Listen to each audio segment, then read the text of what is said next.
Bom dia, irmãos. Graça e paz por Cristo Jesus. Vamos orar, dar início à nossa escola bíblica. Soberano Deus, nós te louvamos, nós te agradecemos. Te louvamos, pois o Senhor é Deus sobre todas as coisas. Te louvamos pela tua majestade, a tua soberania. Te louvamos por todos os teus atributos, ó Pai, por tudo que tu és. Nós te louvamos, pois o Senhor é o único digno de todo louvor, toda adoração. Nós te louvamos, ó Pai, por esse dia que se iniciou, ó Pai, pois o Senhor continua sustentando todas as coisas na tua mão de graça, de poder e de misericórdia. Nós te louvamos pela oportunidade de nos reunirmos nessa manhã para juntos, ó Pai, estudarmos um pouco mais da tua palavra, aprendermos um pouco mais sobre o teu reino, ó Pai, e que o Senhor nos conduza em tudo pela direção do teu Santo Espírito, ó Pai. Que essa igreja continue ouvindo a tua voz, sendo guiada pela tua palavra, ó Pai, pela direção do teu Santo Espírito, ó Pai, e que tudo que fizermos seja para a honra e glória do teu santo nome. Te agradecemos por tudo, no nome santo de Jesus. Amém. Nós vamos continuar um pouco falando sobre o tema disciplina na igreja. Então, dá continuidade aqui no que já temos ouvido, que a disciplina na igreja, um pouco do que nós já ouvimos, é que ela é necessária, mas ela não é somente uma forma como, às vezes, na visão de alguns, pode ser uma forma de castigo ou de punição somente. Mas nós vemos que o principal objetivo da disciplina na igreja é uma forma de amor. A palavra de Deus nos mostra a disciplina como uma forma de Deus mostrar também o seu amor para com os seus, porque o Senhor, ele disciplina aquele que ama. E assim também ele dá a mesma instrução para a sua igreja. Então ela é uma forma de amor e ela também é uma forma de exortar os cristãos a permanecerem firmes no Evangelho, na palavra de Deus. Então nós temos visto aí, desde o início, né, sobre esses pontos. Nós vamos continuar aqui agora falando um pouco sobre o modelo evangélico para nós podermos entender a disciplina na igreja. Então, um modelo para nós da disciplina. O autor aqui ele usa um exemplo. Por exemplo, imagine um jogador de futebol americano. Tá? Todo mundo sabe que futebol americano é aquele futebol que a turma joga com as mãos, pega a bola e sai correndo e os outros saem atropelando ele para ele não chegar do outro lado com a bola. É basicamente isso. Então, imagine esse jogador de futebol de futebol americano ser convidado para jogar futebol mesmo com outros jogadores. Então ele chega lá, a turma coloca a bola lá no centro do campo, o juiz apita, ele cata a bola na mão e sai correndo. E aí o juiz apita falta. E aí ele para e fica sem entender o que aconteceu. Aí alguém chega para ele e fala, e explica para ele assim: esse jogo você não pode jogar com as mãos, esse jogo você joga com os pés. Então, o único que pode pegar a bola com as mãos é o goleiro. E bota ele vamos reiniciar o jogo de novo. Quando nós falamos um pouco de disciplina na igreja, então, muitas vezes nós fazemos dessa forma. Quando alguém fere alguma regra, aqui no caso do jogo, no caso nosso, quando alguém peca ou quando alguém acontece algo que está em desacordo com a palavra, muitas vezes nós simplesmente chegamos para a pessoa e corrigimos aquele erro, sem instruir a pessoa. Então, o exemplo que o autor dá aqui é que o mais certo seria alguém gastar tempo com essa pessoa para ensiná-la as regras do jogo. Então, não somente que o jogo não pode pegar a bola na mão, mas ensinar quais seriam as regras do jogo, para que assim ele pudesse jogar com mais certeza. Então, da mesma forma na igreja, nós precisamos aí, principalmente falando, quando nós falamos nesse sentido, seria basicamente o discipulado. Então nós precisamos ensinar as pessoas as regras do jogo, para que ela conviva como igreja. Então a palavra de Deus, ela vai nos dar essa instrução de como seguir as regras do jogo dentro da sua do mais correto, né, do que define o jogo. Então, quando o jogador ele cai na questão aqui de uma falta, no exemplo que nós demos, ele não violou simplesmente uma regra do jogo, mas ele violou a regra que define o objetivo do jogo. Então, no caso ali do exemplo dele pegar a bola com a mão e sair correndo, ele violou a regra que define o objetivo do jogo, porque o futebol, no nosso caso, já a própria palavra define, né? Fute de jogar, vou misturar as coisas, mas é jogar com os pés, o significado da palavra traduzida do inglês. Então, no caso, ele violou a regra principal do jogo. Então, muitas vezes as pessoas na igreja, ela viola as regras principais da vida cristã por não ter sido orientada dentro da palavra de Deus. E aí, muitas vezes a igreja já parte para a parte da disciplina, de punir aquela pessoa antes de ensiná-la a caminhar na regra básica do jogo, ou seja, na vida cristã, o que significa uma caminhada na vida cristã, o que significa o evangelho, o que significa o que é ser igreja, o que é membresia, e é basicamente isso que nós estamos procurando ensinar, instruir a igreja ou trazer à memória da igreja essas regras básicas do jogo na nossa EBD. Então nós estamos estudando a nossa confissão de fé, o que nós cremos como batista, cada ponto da nossa crença nós estamos tratando aqui, discutindo se é realmente isso, se não é. Então, nós estamos estudando isso. Também com os temas aqui dos livros que estamos tratando, nós estamos tratando cada ponto da condução de uma vida como igreja. Então, nós estamos tratando aqui sobre membresia, né? O irmão Tiago está falando aí sobre membresia, nós falamos sobre liderança, nós falamos sobre evangelismo, nós estamos tratando ponto a ponto das regras do jogo, para que assim nós possamos, como igreja, caminhar da melhor forma, sem infringir alguma regra, ou se infligirmos, sabermos realmente que estamos cometendo uma falta, não sermos inocentes nesse caso. Né? Então, existem limites para que nós possamos caminhar dentro dessas regras, e a palavra de Deus ela nos dá esse parâmetro, né? Então existem questões que precisam ser corrigidas no particular, precisam ser tratadas com as pessoas particularmente, no caso de infringir alguma regra, e existem questões que precisam ser tratadas no âmbito maior, no caso mais público. Então, aí entra a responsabilidade da igreja, a direção dentro da liderança da igreja em saber tratar desses assuntos quando chega o ponto de disciplinar. Mas para isso as pessoas precisam ser ensinadas nas regras básicas do jogo. Nós vamos ver um pouquinho aqui dessas regras básicas hoje, tá? Tentar tratar aqui dessas regras básicas, o que é o evangelho, o que é ser cristão, o que é uma igreja local e o que é ser membro de uma igreja. Nós já temos tratado esses pontos aqui no âmbito maior, dentro do tema de cada livro que está sendo tratado. Então aqui o autor aqui vai definir o básico do que é cada coisa dessa, apontando mais na questão de disciplina. Tá? Então, o que é o evangelho?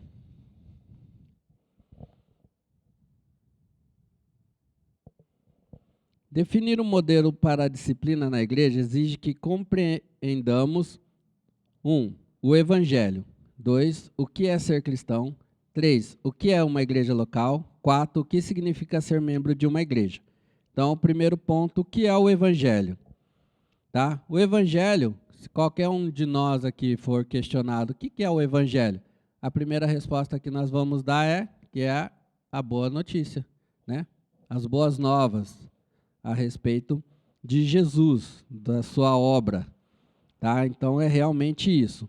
É a boa nova que chega no fim de uma longa história sobre seres humanos que se rebelam contra Deus e se colocam sobre o trono deste mundo. Ou seja, o ser humano querendo se rebelar contra Deus, do início da história até aqui ele trata como o fim de uma história, né? Porque em Jesus ele começou ali a partir da sua obra na cruz a vencer os seus inimigos até o ponto de que todos serão vencidos, mas já estão dados, já está dado por vitorioso. Então é o fim dessa história, né? Fim dessa longa história do início desde que Adão pecou até a cruz de Cristo. Então o evangelho é a boa notícia do fim dessa história, de um ser humano que se rebelou contra Deus e quis se colocar no lugar de Deus, assumindo o trono, o reinado, a soberania desse mundo. Então só Deus é soberano. Então, o Deus ele criou o homem para ser a sua imagem, representando o seu caráter e o seu governo sobre a criação. Então, no relato de Gênesis, nós vemos que Deus criou o homem com esse propósito, para ser a sua imagem, representando ali o seu caráter e o seu governo sobre a criação. Então, a responsabilidade do homem era para que o homem reinasse como ele, com bondade, justiça, santidade e amor. Mas aí nós vemos todo o relato que foi ao contrário do propósito. Então, a boa nova é que um dos filhos de Adão e de Israel veio para fazer aquilo que nem Adão nem Israel pôde fazer: governar em obediência e ganhar um povo para Deus, inaugurando uma criação inteiramente nova. Então essa é a boa notícia, esse é o evangelho que basicamente a regra principal do jogo que nós precisamos saber, que a igreja ela precisa compreender bem o que é o evangelho, no que ela está afirmada. Então o evangelho é essa boa notícia de que Jesus ele restaurou todas as coisas, inaugurando assim uma nova criação com o propósito inicial. Então, a salvação inclui o perdão dos pecados, a reconciliação com Deus em Cristo, a reconciliação com o povo de Cristo e um novo coração, habitado pelo Espírito, que agora deseja seguir em obediência a fim de representar Jesus na terra. Então, essa salvação, esse evangelho que nos alcançou, ele não vem simplesmente com essa notícia somente. Então, a partir do momento em que nós entendemos o evangelho, em que nós se rendemos ao senhorio de Cristo, essa salvação, ela inclui na nossa vida todos esses pontos: o perdão dos pecados e a reconciliação com Cristo, a reconciliação com Deus em Cristo e a reconciliação com o povo de Cristo. Então, isso é muito importante nós termos em mente, porque hoje em dia nós vemos um grande movimento aí de pessoas desigrejadas, né? De pessoas achando que não é necessário você ser membro de uma igreja, você participar de uma igreja, você pode ser cristão na sua casa simplesmente por ler a Bíblia e orar em casa. Então não tem como, você é reconciliado com Deus através da pessoa de Cristo, mas você também é reconciliado com o povo de Cristo. Nós temos visto isso, né? Bastante nas nossas mensagens. O Tiago também na última mensagem sobre membresia falou bastante isso, da importância de ser membro de uma igreja. Então você é reconciliado com o povo de Cristo também, e isso também te dá um novo coração habitado pelo Espírito, que agora deseja seguir em obediência. Então, o ponto principal aqui que nos afastou de Deus foi a desobediência. a incredulidade de Adão de não crer na palavra de Deus, de que se ele pecasse ele morreria e seria ali separado de Deus, né? E ele acabou desobedecendo. Então a desobediência de Adão levou todos nós a desobedecer. Mas agora em Cristo nós somos habilitados novamente a poder obedecer. E nessa obediência com um propósito principal de representar Jesus aqui na terra. Então o Evangelho, ele tem esses pontos principais na vida do cristão. E o que é ser cristão? Né? Cristão é aquele que foi perdoado por Deus e unido a Ele pela nova aliança no sangue de Cristo. Tá? O Espírito concedeu a ele uma nova natureza. Então, nós somos alcançados pelo Evangelho. Então, esse Evangelho, ele dá todos esses pontos que nós vimos aqui anteriormente, e a partir disso, pela habitação do Espírito, nós somos perdoados por Deus e unidos a Ele pela nova aliança no sangue de Cristo. Então, aí esse Espírito nos concede uma nova natureza. E a partir dessa nova natureza, nós somos feitos, né? 1 João, no Evangelho de João, ali no capítulo 1, vai dizer que nós somos feitos filhos de Deus, né? Então, o cristão, ele começa ali também a fazer parte de uma nova família. Então, ser reconciliado com Cristo significa ser reconciliado com o povo de Cristo também. Efésios capítulo 2, Paulo vai enfatizar 2 pontos principais. Primeiro, que nós somos salvos pela graça. É a graça de Deus que nos salvou, que nos alcançou.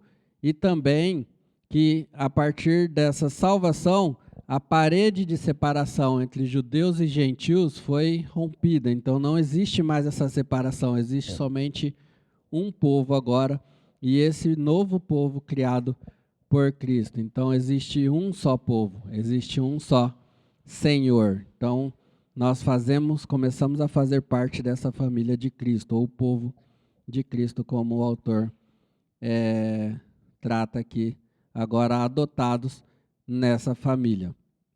Então o cristão tem um novo status, uma nova natureza, uma nova família e, finalmente, uma nova função. Agora ele representa Jesus e, portanto, assim representa Deus. Então, o papel inicial do homem, que era ali representar Deus, né? Governar sobre toda a criação. O papel principal de Israel, que era representar Deus na terra. Todos esses falharam, mas Cristo não falhou. E assim, em Cristo, nós somos feitos essa nova família, essa nova natureza, esse novo status, né? Mas também essa função é restaurada. A nossa responsabilidade de representar Deus aqui na terra. Mas agora sim, através da obra de Jesus, que é perfeita, nós temos essa condição e não falharemos, porque Cristo, ele foi perfeito na sua obra consumada e na sua nova criação, na sua nova família, no seu senhorio. Então, portanto, nós temos essa responsabilidade inicial ali, desde a criação, o propósito da criação do homem, de representar Deus na terra, agora na pessoa de Jesus Cristo. O cristão, em outras palavras, é aquele que representa o nome de Deus na terra, declara seu evangelho e está unido ao seu povo. Na prática, o cristão é um embaixador, alguém cuja a identidade e função se misturam. Então, tudo aquilo que um embaixador diz e faz, representa o seu rei. O mesmo se aplica aos cristãos em relação a Cristo. Então, agora nós somos considerados embaixadores. Então, nós estamos aqui com um propósito. Então, a nossa identidade, aquilo que somos e aquilo que fazemos, a nossa função, ela se mistura agora, é um só. Então, isso daí só tem um propósito: representar o nosso rei, representar aquele que estamos aqui para representar. Então, tudo isso agora nós temos essa responsabilidade. Não somos mais nós, né? mas nós estamos aqui para representar o senhorio de Cristo. Temos um propósito. E dentro desse propósito, nós somos colocados em um local. Então, o embaixador, quando ele é mandado para algum lugar para representar o seu país em outro local, ele tem o local da sua embaixada. Então, esse local da embaixada nossa é a igreja local. Então, nós estamos aqui com um propósito, representar Deus, representar o nosso rei. Nós somos o embaixador de Cristo aqui nesse local. E nós temos a nossa embaixada, a igreja local. E o que é a igreja local? A igreja local é mais do que apenas uma reunião de cristãos, tá? 10 cristãos reunidos em um parque não constituem uma igreja. Jesus concedeu aos que se ajuntam em uma igreja local uma autoridade do reino que não foi dada a cada cristão de modo individual. Então, tudo que nós vemos de autoridade que Jesus dá aqui na terra, e principalmente na questão, o autor trata bastante aqui, de ligar e desligar pessoas do reino, é dada à igreja, não a um indivíduo local. E a frase que nós mais ouvimos por aí, né, e até de alguns pregadores coaches aí, e de alguns cristãos desigrejados, é que eu sou a igreja. Então, realmente para nós, olhando para a palavra de Deus, você sozinho não é a igreja, tá? E onde estiverem 2, 3 reunidos em meu nome, também esse versículo não se aplica a dizer que é uma igreja. Esse versículo ele se aplica na questão de disciplina. Ali o contexto está falando de disciplina. Então, onde estiverem 2, 3 reunidos, Jesus está testificando ali que ele está com eles ali para que aquele ponto seja válido. Então, a igreja, ela constitui no corpo de Cristo reunido. A reunião dos membros do corpo de Cristo, dos salvos em Jesus, e principalmente em culto.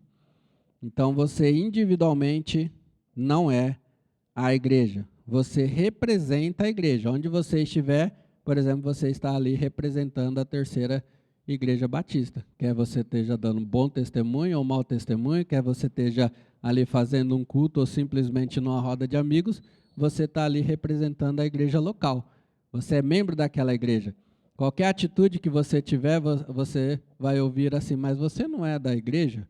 Você não é daquela tal igreja? Principalmente se for um mau testemunho, né? A primeira coisa que as pessoas falam é, mas você não é daquela igreja? Então, onde você estiver, você representa a igreja, mas você sozinho não é a igreja. Você não pode falar em nome da igreja, a não ser que você seja enviado pela igreja com um propósito específico, principalmente se for um missionário da igreja. Mas nós, o corpo reunido, sim, aí constitui-se a igreja. A igreja local segue o exemplo de Jesus ao questionar Pedro, o qual declarou que Jesus era o Cristo. De modo mais específico, a igreja desempenha essa tarefa por meio das ordenanças entregues em Mateus 28, 26 e 28, a ceia do Senhor e o batismo. Então, o cumprimento, a reunião dos salvos e cumprindo as ordenanças e principalmente também cumprindo a disciplina ou seguindo a palavra, né, de Deus, isso sim é uma das marcas da igreja local. Em outras palavras, a igreja local tem autoridade do céu para declarar quem é um cidadão do reino e, portanto, representa o nome de Jesus na terra. Jesus não autorizou pessoas isoladas a, de repente, decidirem que são cristãs e se colocarem, então, perante as nações, declarando que representam Jesus. Olha só, como eu acabei de dizer, Jesus ele não autorizou ninguém individualmente a sair por aí, dizendo que é cristã, e aí se colocarem diante das nações, declarando que representam Jesus. Mas Jesus ele instituiu a sua igreja, e a partir dela, sim, levar o evangelho às nações. E a pessoa ela pode ser enviada às nações para representar à igreja e anunciar Jesus, mas sendo enviada pela igreja, tá? Então, quando a pergunta, o que precisa ser feito para ser salvo, a resposta de Paulo, né, de Pedro, quando lá em Atos ele foi questionado, era: arrependei-vos e ser batizados. Então, para nós, o arrependimento, ele representa realmente que a pessoa ela entendeu a sua condição de pecador perante o Evangelho e perante Jesus. E também o batismo, ela representa que ela está ingressando ali na igreja de Jesus. A igreja não torna ninguém um cidadão do reino. Essa é a responsabilidade do Espírito Santo, tornar as pessoas um cidadão do reino. Mas ela tem a responsabilidade de declarar quem pertence ao reino de Cristo e quem não pertence.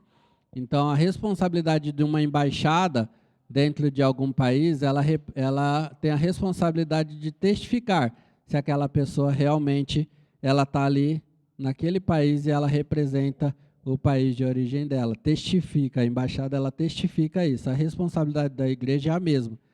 Ela olha para a vida da pessoa, ela acompanha a vida da pessoa e ela testifica se aquela pessoa realmente pertence à família de Cristo ou não. Ela não torna a pessoa cidadã do reino, mas através da observação da vida da pessoa, a igreja testifica isso na vida da pessoa ou não. A embaixada possui uma autoridade que o cidadão sozinho não tem. Então, a embaixada ela tem essa autoridade. Ela é também... 2 minutos.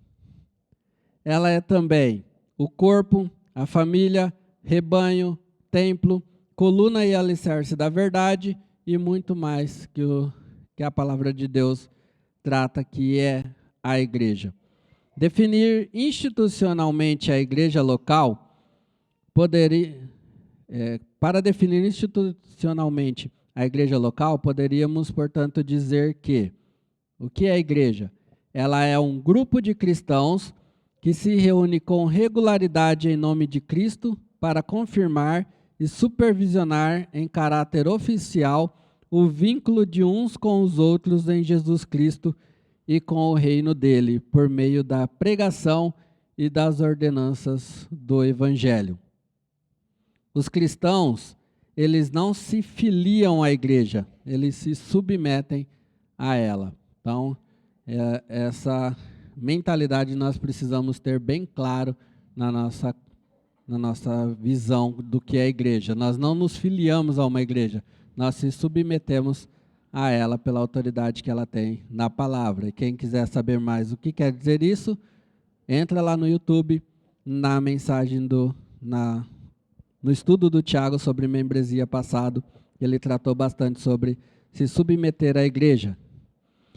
Mas o fato de que ela comete erros. Então, assim como toda autoridade nesse mundo é falho, e nós também ainda estamos, mediante a presença do pecado, não mais escravos do pecado, mas mediante a presença, então nós, como seres humanos, nós cometemos erros. Então, o fato de que nós podemos errar como seres humanos não tira a autoridade ou o mandato legítimo da igreja dada por Jesus. Então, em tudo isso deve ficar claro que uma das funções primordiais de uma igreja é proteger o nome de Jesus. Então, a função primordial da igreja é proteger o nome de Jesus e, através disso, poder representar ele aqui. Então, rapidinho, membro de uma igreja. O que significa ser membro de uma igreja? É a declaração de cidadania no reino de Cristo. É um passaporte, é um anúncio feito na sala de imprensa do reino de Cristo, é a declaração de que é um indivíduo que professa a fé em Jesus, é um representante genuíno, oficial, licenciado e credenciado dele. Então, quando nós entendemos que a nossa responsabilidade é ser um embaixador aqui, representar o reino de Deus, que a embaixada é a nossa igreja local, então ser membro desta igreja é o nosso passaporte. Então, que nos autoriza, através da nossa profissão de fé e do reconhecimento da igreja dá a credencial para que nós possamos fazer parte dele. É verdade que o cristão deve escolher filiar-se a uma comunidade ou a uma igreja local, mas isso não faz dela uma organização voluntária. Uma vez que escolheu a Cristo, o cristão não tem outra opção senão filiar-se a uma igreja. Então, em outras palavras, não existe cristãos desigrejados. Todo cristão que realmente entende o senhorio de Cristo, entende o que é o evangelho, o que Cristo fez e a autoridade que Cristo dá à sua igreja, ele não vai ter outra opção senão procurar uma igreja que pregue a palavra para ele se filiar. Ok? Tinha mais um último ponto aqui, mas deixa para a próxima, porque nosso tempo já foi.